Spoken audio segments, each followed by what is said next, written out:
Good day, everyone. Welcome to our NSTP 1 subject, and today we're going to discuss the lesson 1, which is the history and legal basis of NSTP.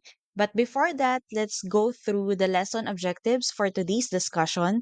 At the end of the lesson, the students should be able to first know the history and legal basis of NSTP. Second, identify the people who contributed a lot to the history of NSTP. Third is to distinguish the components of NSTP. And fourth, for you to develop a clear understanding of what NSTP is and its importance in your daily lives. Okay, let's start with Section 12 of Republic Act number 9163, otherwise known as the National Service Training Program or NSTP Act of 2001. The CHED, TESDA, and DND or Department of National Defense, in consultation with concerned government agencies, the Philippine Association of State Universities and Colleges, the Coordinating Council of Private Education Association of the Philippines, non-government organizations, and recognized student organizations hereby jointly issue, adopt, and promulgate the following implementing rules and regulations to implement the provisions of the Act. So basically speaking, ang Republic Act number 9163 is also known as the NSTP Act of 2001. So kung tatanungin niyo ako na Miss Ai, puwede po ba naming hindi kunin yung NSTP na subject sa college? Definitely, the answer is no. Why? It is because meron tayong legal basis. Okay? Meron tayong batas na nagsasabi na kailangang i-provide ang subject na ito sa college. Okay? At ano yung three agencies na in charge dito sa NSTP? We have CHED, TESDA, and DND or again Department of National Defense, and of course with the help and consultation of other agencies as well. National Service Training Program or NSTP started with the passage of Commonwealth Act number 1, also known as National Defense Act, an act to provide national defense of the Philippines. Okay, so hindi kaagad-agad nag-start sa NSTP.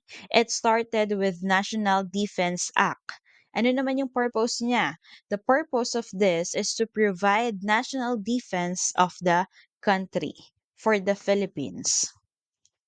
So itong National Defense Act ay naisabatas ito during the time of President Manuel Quezon. So naglagay ako ng picture dito para matandaan nyo kung ano nga bang itsura ni President Manuel Quezon. So ano pong meron sa National Defense Act? This is under the government, again, of President Manuel L. Quezon, year 1935. It requires college students, specifically males, to finish 2 years of semesters of military training to be reserved cadets of the national defense of the country. In August 8, 1980, the Commonwealth Act number 1 was amended to give existence to Presidential Decree number 1706 or National Service Law, which mandates compulsory national service to all citizens of the country. So from National Defense Act, nagkaroon ng changes because of Presidential Decree number 1706. Napalitan yung National Defense Act ng National Service Law. So ano naman ang purpose or objective ng National Service Law? It mandates compulsory national service to all citizens of the country. So alam naman natin ang ibig sabihin ng compulsory, it is required, no? Required yung national service na yon sa lahat ng mamamayan ng Pilipinas. It is composed of three main component programs, namely Civic Welfare Service or CWS, Law Enforcement Service or LES, and Military Service. So basically speaking, there are three components of National Service Law. Meron tayong CWS, LES, and Military Service. Take note, ito po ay National Service Law components pa ha. So here, ang mga college students, they were given an option to choose one among these three components to comply as a requirement of tertiary education. So the students have the freedom to choose whatever component they prefer. After the ouster of President Marcos, the implementation of the National Service Law, except the provisions of military service, was suspended by Presidential Memorandum Order Number 1 of President Corazon C. Aquino. So, nung nawala na sa pwesto si President Marcos, yung National Service Law ay nasuspend, kumbaga na freeze, except yung isang component na military service. So it became Basic Resource Officer Training Corps or yung tinatawag natin ngayon na ROTC, which took effect nung school year 1986 to 1987. On March 18, 2001, a dead body was found wrapped in a carpet and floating in the Pasig River. The face was wrapped in packing tape and the hands and face were bounded. So the body was identified as Mark Welson Chua. Itong photo na inatouch ko rin dito sa ating slide. 19-year-old engineering student at University of Santo Tomas or UST. Siya ay nabuhay noong November 30, 1981 and binawian ng buhay noong March 18, 2001. Please disregard the 17th death anniversary. Inilagay ko na diyan kung kailan siya ipinanganak at kung kailan siya nawalan ng buhay. So, disregard niyo na yung 17th death anniversary kasi nung nag-search ako sa Google, eto lang yung photo na nakita ko other than the next one I'll be showing you.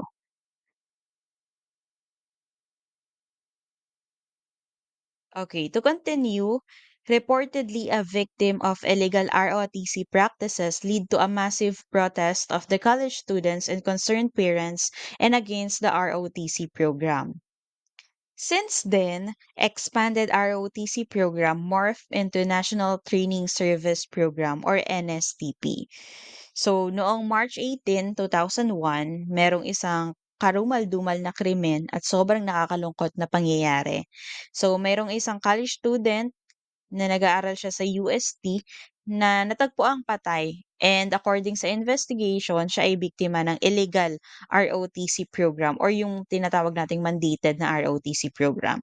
So, siya ay si Mark Welson Chua. Makikita nyo again yung itsura niya dito sa photo in-attach ko and mapapansin nyo din na merong hashtag na nakalagay dyan sa ibaba na no to mandatory ROTC. So, sadly, si Mr. Chua ay na-torture nung sumali siya sa ROTC. That is why the expanded ROTC program was amended. Pag sinabi nating amended, na palitan and then nabago at ito ay naging NSTP na or National Training Service Program because of what happened.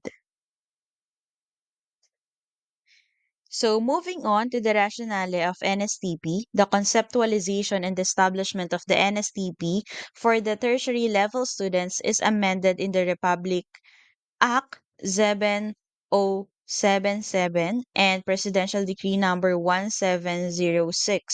This was enacted by the Senate and House of Representatives in Congress, which is known as the National Service Training Act of 2001. So, ang tandaan nyo lang dito ay yung Republic Act number 9163. Next slide. So, ano nga ba yung aim or objective or purpose nitong NSTP?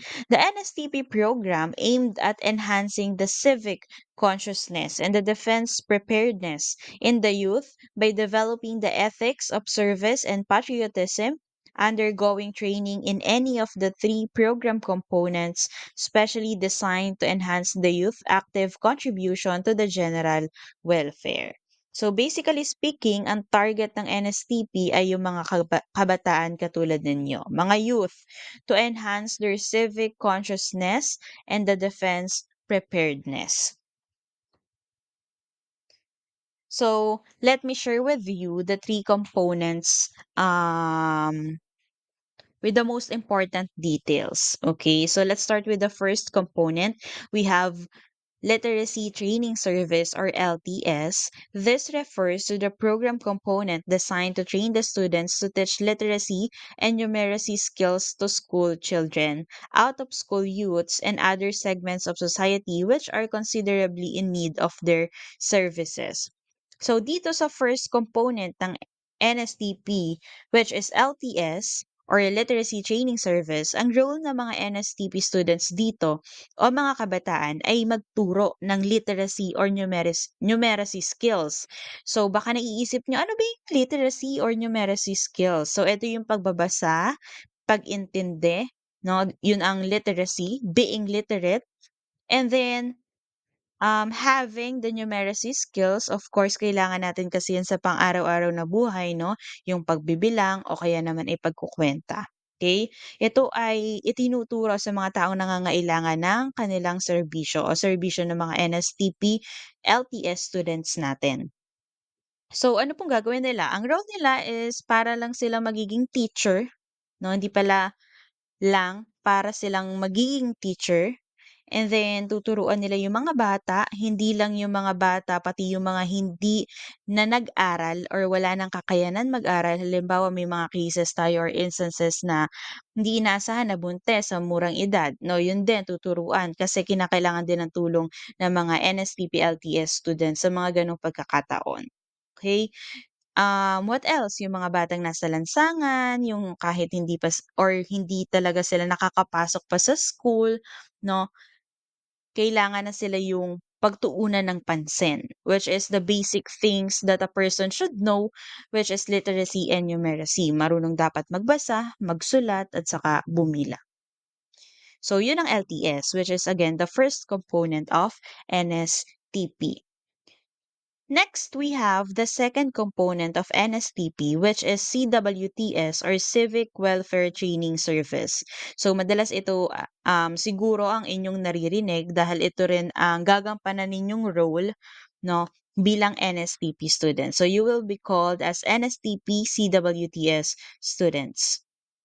So ano bang meron dito sa Civic Welfare Training Service? So in this program, the students would undergo lectures and activities contributory to the general welfare and the betterment of life for the members of the community and to render services. So sa CWTS, ang goal dito ay ma-attain natin yung betterment ng society or mas pagiging maayos ng ating lugar, pagiging mas malinis, no?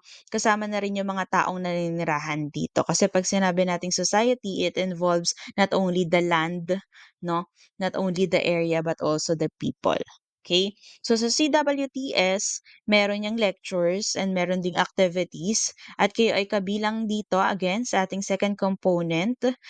And then, what else? Sa CWTS, meron kasing pagkakataon, no? Sa ibang school, i-share ko na rin sa inyo, though hindi natin siya ini-integrate sa ating school, but I'd like you to have a wider perspective kung ano pa ba yung mga ginagawa ng mga NSTP CWTS students. There are schools wherein ang kanilang mga students ay ipinapadala nila sa tinatawag na immersion. Okay, so ito pong immersion na 'to ay isa rin sa mga activities kung saan ma-e-engage sila sa real setup ng isang community.